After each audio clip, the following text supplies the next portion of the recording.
This is crazy. Oh, I didn't realize she was gonna send all of them.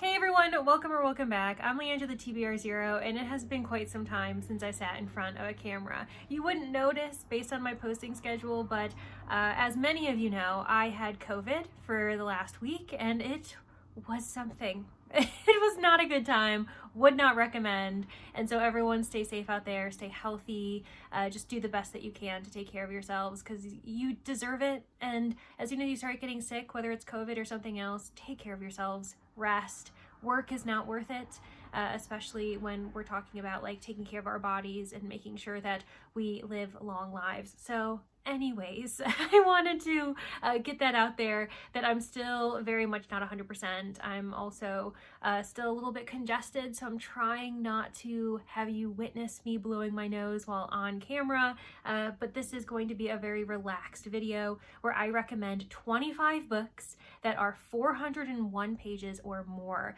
My inspiration for this video is actually thanks to Covers with Cassidy. She is hosting REALMATHON 4.0 this March, and I'm very grateful to be one of the hosts for Team Ravens with Lexi. Sorry, a semi-truck decided to drive by right as I was introducing Lexi. Books with Lexi. I'll have her and Cassidy linked below. I'm also going to have the REALMATHON 4.0 announcement video in the description too, if you're interested in joining us this March. Pardon the brief interruption, but if you're watching this and you're a part of Team Raven, then you are in luck. Because not only is this a list of recommendations, because you're going to get that bonus, every single book in this video has a main character who is hiding a secret. So you're going to rack up both bonuses if you read any of the books on my list. Just saying. All right, good luck out there, Ravens. While this readathon has a lot of elements to it, the main focus is to simply just read, and you get points for your team with page count. It allows things to be quite easy, and you also get bonus points depending on how chunky the book actually is. For a book that is 401 pages to 600, you get an additional 40 points for your team in addition to page count, and that's the sweet spot that I'm working with today. There are 5 books, count them 5 out of this 25, that are over 500 pages. But for the most part, I was kind of aiming for like less is more. Just get over that 400 and, you know, get the biggest bang for your page count, I guess. To my understanding, it's also March of Mammoths, which is typically for those who want to read books over 800 pages. So that's just not me. It's not going to be me, friends. If you know me, you know that I avoid books with booty all the time, but I'm trying to get better about it. So let's also view this video as a bit of a mini March of Mammoths. Can we be like a baby herd, you know, let the parents go off 800 pages and more, and then us babies are working our way up to it. So 400 or more, I feel like that's okay, and that's kind of how I'm framing this video. Starting with my sci-fi recommendations, we have Alien Clay by Adrian Tchaikovsky. I am currently reading this, so I admit it's a bit of a risk, but I still feel confident in recommending this to anyone who enjoys dystopian sci-fi, where there are questions about the government or the mandate in this world, controlling knowledge, access to information, scientific discoveries, and also interactions with an ancient alien race. Or at least that's what I'm predicting is happening, because some crazy things are going down, but it's very much a social commentary on the world, and I think that as far as our atmosphere today, what's going on today, we unfortunately can relate to a lot of it. Also very scary, but in a different way, is Into the Drowning Deep by Mira Grant. Can you tell I have a type? And it is like very much scientists looking into things they probably should leave alone for their own good. This one is far more leaning sci-fi horror, and it follows this group of scientists who are researching mermaid sightings, and you know what? They get a lot more than they bargained for, and a lot of people die. It's great. If you are someone who enjoys Jurassic Park, I can highly recommend this because it definitely has that feel. Speaking of Jurassic Park, I highly recommend that one too. This one follows another group of scientists. I mean, if you've seen the movies, especially like the original trilogy, that franchise, then you know what you're getting into. We have an island of dinosaurs, and you know, bad things occur. Next, I've got Station Eternity. It doesn't look like it's over 400 pages, but it really is. It's like almost 450 something. So this is surprisingly chunkier than you'd expect. It is a sci-fi mystery. The third book is about to come out in 2025 at some point, and I'm lucky enough to have the second book, Terminal Chaos Terminal, coming to me in the mail thanks to Asona. One of my Manor guests bought me Station Eternity, but I already owned it. And so I decided to return it and just do an exchange for the second book in the series. And I'm hoping it's over 400 pages, because if so, I'm totally going to read it in March. Another lighter option, similar to Station Eternity, is The Road to Roswell. This one's probably one of the lightest books on my list. It ends up following a main character who is attending a wedding in Roswell, and she gets abducted by an alien. It's very comedic. It's a road trip. There is a romantic subplot, and there are just some really lovely characters. It's a bit of a, not found family, but found friendship of just like oddballs, and they're just doing their best while trying to understand why this alien abducted them, what it needs from them, and where to go from there. It's actually something I've been meaning to reread, which isn't something I do very often, and I just borrowed the audiobook to do just that. So yeah. And the last sci-fi on the list is Dark once more. It is Appleseed by Matt Bell. This is sci-fi, climate fiction, so very dystopian. There are 3 different timelines, which is fascinating. One timeline is historical, and the main character's own existence is a secret because he shouldn't exist. He is almost this mythological creature. Meanwhile, we have a near future timeline where the climate crisis has reached a pivotal, crucial, critical point, and then we have a very far future existence that is just absolutely terrifying to someone like me who, yeah, I know I wouldn't survive it. But truly, the way that Matt Bell connects all 3 of these timelines is really beautiful and just crazy. And the apple seed, the apple on it, just, oh my god, it's amazing. Moving on to mystery and mystery thriller, the first book I'll introduce is Long Bright River. This is by the same author who just recently came out with God of the Woods. So if you really loved her second book, at least I'm pretty sure she's only come out with 2 mystery thrillers, then you should really go back to the first book, Long Bright River. It is set in Philadelphia, and it's really interesting discussion on women, on substance abuse, on homelessness, and how the justice system is just really not protecting young women. And it is a chunker for a mystery thriller. It very much so is. Clearly Liz Moore writes in a certain way because this one's nearly 500 pages. No one should be surprised that I have Tana French on this list. I've got The Searcher. This is the first book in the Cal Hooper series. I ended up having the second book, The Hunter, which came out in 2024, as my favorite mystery of the year because I was so floored. Like, this book exists, in my opinion, just so that we can experience The Hunter, which is crazy because this book was meant to be a standalone. It follows Cale Hooper, who is an ex-cop from Chicago. He ends up retiring in rural Ireland, and then he gets mixed up in this missing persons case. And it's very much a like tight-knit community. Everyone has secrets, and Cal Hooper has to kind of poke the bear. Tana French says that she was inspired by the idea of like the Wild West, the American Wild West, and how similar it is to rural Ireland.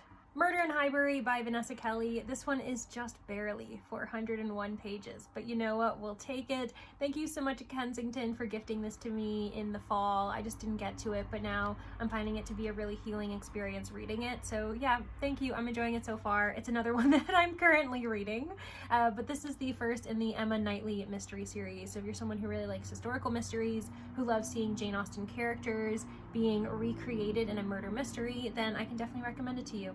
Next, I have Magpie Murders by Anthony Horowitz. This one is a biblio mystery, which is super fun, and you go back and forth between a manuscript and then a real-life crime. The author, whose manuscript is currently being read, he ended up dying under mysterious circumstances, and his editor starts to poke around and figure out what is actually going on. Could this manuscript, this final book, have far more going on? What does it mean? Why was he murdered? Especially because I'm pretty sure it was before he could finish it. I actually ended up reading this during the Amazing Readathon, and I've been meaning to continue the series, but unfortunately I haven't had time, so maybe I should make time during REALMATHON. Some of you might be sick of me for mentioning this title quite a bit in the last month, but Attica Locke's Pleasantville. I read this a few years ago, and I just really enjoyed it. I've been meaning to go back to the J. Porter series and read book 1, which is Blackwater Rising. You can definitely read both of them as standalones, but this ends up following a mayoral election happening in Texas. Meanwhile, we have young Black women disappearing, and they're clearly linked. The police are refusing to acknowledge it, and so our lawyer, Jay Porter, has to figure out what's going on. There's also a lot of commentary on environmental racism within these pages too, and I can't shut up about it. It's a great book. More people need to read books by Attica Locke. And then I've got a classic, which is Gaudy Night by Dorothy L. Sayers. I believe this is like the 10th book in the Lord Peter Wimsey series. Again, you don't have to read them in order. That's the beauty of mysteries. I've said it once, I'll say it again, but this one ends up being set at a college. So it's an academic setting, and one of our main characters, Harriet Vane, she is returning to her alma mater, but it seems as though the place is haunted by a poltergeist, where a lot of strange things are happening. People are being blackmailed, and clearly whoever the culprit is beginning to escalate, and it's becoming a bit more dangerous at this all-women's university. Let's take a little bit of an intermission and open a bookmark from Cassidy herself. I'm so excited. I just know that they are like gorgeous, and I cannot wait. I can't wait to see my bookmark. Oh my gosh. Hold on. Oh, it's so cute. Thanks for visiting Carrion City. I don't want to even rip it, to be honest. This is crazy. Oh, I didn't realize she was gonna send all of them. Oh my gosh. Are you kidding me? Even the back, I love that the back is like this very simple matte. Oh my gosh, Cassidy. This is too much. I swear, I promise you, I thought that she was just gonna send me one as a little bit of a thank you. This is overwhelming. This is so nice. Oh my gosh. Oh, what a lovely thing to unwrap as I'm trying to get better from being sick. Oh my gosh. They're all so lovely too. If there are any left and you're interested, like, you guys know what to go do. Like, you need to go to the announcement video linked below. Check out Cassidy's channel, and within the description of her announcement video, these bookmarks will be there if, like I said, if there are any left. Oh my gosh. This is crazy. I'm not gonna lie, it's kind of hard to continue the video after unwrapping those, because oh my gosh, I'm just gonna be thinking about them the entire time. But we're gonna continue, and the next category is going to be fantasy. So first and foremost, Little Thieves by Margaret Owen. This is a great series to just devour, especially because we have a read-along going on. Myself and Margaret the Word Nerd are hosting a read-along in the anticipation of the third book coming out, Holy Terrors. So this February, we're reading Little Thieves, and then we're going to read Painted Devils, another book that's just over 500 pages. That'll be in March, and then, of course, in April, when Holy Terrors comes out, we're going to read that book. So if you want to catch up and get excited for that release date, you could read Little Thieves and Painted Devils. The first book is inspired by The Goose Girl, the Grimm's fairy tale, and it follows Vanya, a maid who is impersonating the princess. She ends up making a god mad, gets cursed, and honestly, the rest is history, but it's so good. For a fantasy that is like YA, I think it's so relatable to so many people, and like the writing is beautiful. The found family is beautiful. Vanya is the truest gray character that I think has ever existed, as far as like what I think the definition should be for moral gray characters. It's phenomenal. Next, we're going down to middle grade. It's the only middle grade on my list, but this is something to keep in mind. There are a lot of middle grade books that are over 400 pages.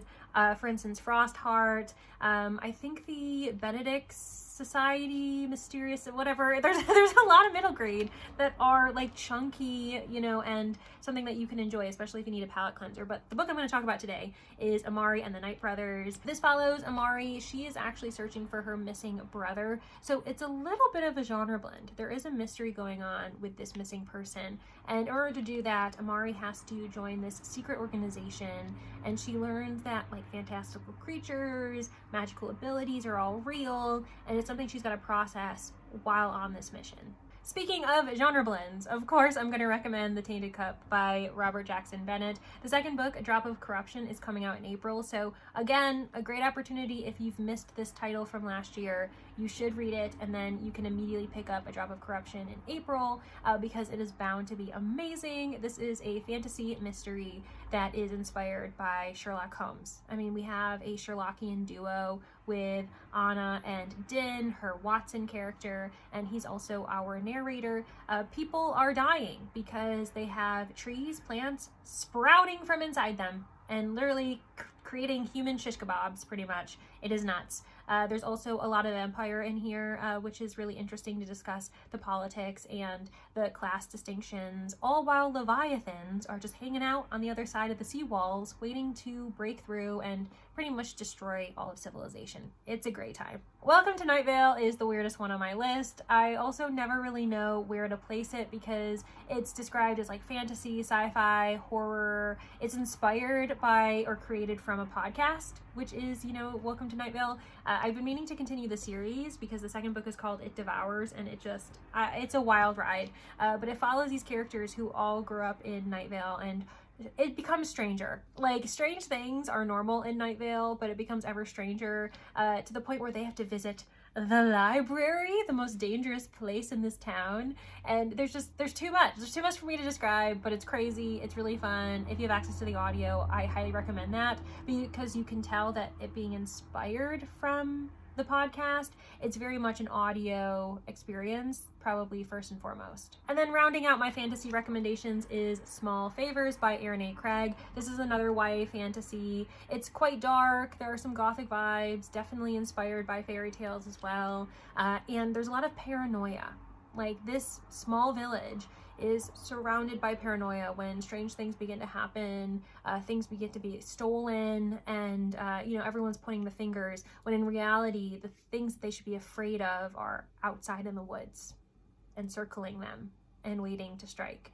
I think it's really beautifully done. There's a great romantic subplot in here too, and I really appreciated our main character's voice. She was a voice of reason, and I'm not gonna lie, a lot of fantasies have main characters who have no common sense, but this one's a strong one. Moving into our classics category, I have 5 titles for you, and I'm going to be completely transparent. Only one of them I have read. The others are on my list to read, but because I know that they're over 400 pages, I feel like it's still useful for me to mention that these are possible books you can pick up. The first one that I did read is Emma by Jane Austen. This one is the chunkiest of the Jane Austen titles, and what's really funny is I also mentioned the newest Emma Knightley mystery series, Murder in Highbury. So again, if you're interested, you could always read that either before or after you finally read Emma. This one ends up following a very young matchmaker, and she of course gets into trouble with her matchmaking. If you need, more inspiration or more motivation to actually pick up this classic, it is the original Clueless. Like, the movie Clueless is inspired as a reimagining of Emma, which I think a lot of people still don't know, but it's very funny when you realize the connection. And then we get to the 4 classics that I haven't read, but I'm gonna talk about them very quickly because I don't know anything about them. I'm realizing that Middlemarch was originally on my list because it's so freaking chunky. I actually don't think I ended up having it make the cut, but I forgot, and so here we are. Middlemarch is an option, but like I said, this is far chunkier than 400 pages. It is a monster. Yeah, this is a mammoth. That's why I was like, no, I'm actually not counting this on the list, but oh well, you got a 26th title unintentionally. Then we end up having 100 Years of Solitude. This one is just over 400 pages. A Tree Grows in Brooklyn. I would imagine this is actually probably a very easy read as far as tonal types of narrative structure. I've been meaning to read it. A lot of people really adore it. And then finally, Jane Eyre by Charlotte Bronte. I ended up reading Wuthering Heights a few years ago, and I really enjoyed it. It's a gothic tale. It's dark. It's one of the original kind of like horror thrillers out there, I would say, because it is not a romance. And so I've been meaning to read more Brontes, and Jane Eyre is a chunker. Oh my gosh, it's almost 600 pages. And yeah, those are the classics that you may want to add to your list if you're a classic reader. But I'm not, and so that's why I haven't actually read these. But maybe this March. I only have 4 more titles for you, and they are sitting in the general fiction category. The first one is The Shadow King by Maza Mengistu. This one is set during the Second Italo-Ethiopian War, and it follows 2 main characters. One side is an Italian soldier, and the other is a young Ethiopian woman. Actually, if you're someone who really enjoyed All the Light We Cannot See, then I think this would probably be a really good parallel, especially because it's happening with World War II as a bit of a backdrop happening in Europe. And it's so powerful. Check out the content warnings, but I promise you it will be a very meaningful read if you do pick it up. Next, I have The Poisonwood Bible by Barbara Kingsolver. This is another one of my most chunky books on this list, but I do think it's worth it. It is so fascinating to follow this young family as missionaries in the Belgian Congo during the time that Belgium decides to walk away from its imperialist hold, its control over the Congolese people. And it's really thoughtful, it's really hard-hitting, especially when in reality it is the kindness of the Congolese people that keeps this missionary family alive, especially as war breaks out and just crazy things happening. It's got a lot of social commentary on European influence, on Western influence on these other countries, the control that they have, and as soon as they decide to walk away and cause a huge collapse, basically just generational trauma, and the fact that a country has to rebuild itself after it's been controlled by so many different hands, and those hands reluctantly leave and are never really gone. Speaking of which, I think it is fitting that the next book I recommend is The Arsonist City by Hala Alyan. This is set in Beirut, and it follows this family that is coming from so many different cultures: a Syrian mother, a Lebanese father, and then their 3 American children who were raised, I believe, in California. And it discusses this kind of multi-generational passing on of trauma, of expectations. While the children are grown, they are very much still dealing with their own issues, while also being at this family residence and just trying to cope in the aftermath of everything going on. And yeah, there are discussions of how war continues to rage in the Middle East, but there's also so many other personal and family issues that this family is going through. It's really powerful, it's really fascinating. I highly recommend it. And then finally, I have The Overstory by Richard Powers. This is such a thoughtful read that follows multiple characters, it's multiple POV, and all of their stories slowly begin to entangle, and you understand just what brings them together, which is the climate crisis. I really appreciated that I got so many different types of perspectives across the United States and the issues surrounding big businesses not respecting the environment and really being the root cause of all the issues we're going to have, not just today, but in 10, 20, 30 years, and how some of it is actually quite irreversible, and those that we can prevent, that we can stop, it does start with the companies actually being responsible and owning up to all the disasters they've caused. All right, those are 25 books that are between 401 and 600 pages. I hope you ended up finding some good ones that you will be reading either this March or just in general, depending on when you stumbled upon this video. I really appreciate your patience, everyone, especially as I was fumbling through this video. Like I said, it's been a while since I've been in front of a camera, and I kind of got a little bit jittery. It was kind of weird to suddenly get nervous in front of the camera again when I've just been so used to it for so long. Thank you all so much for getting to the end. I do appreciate you.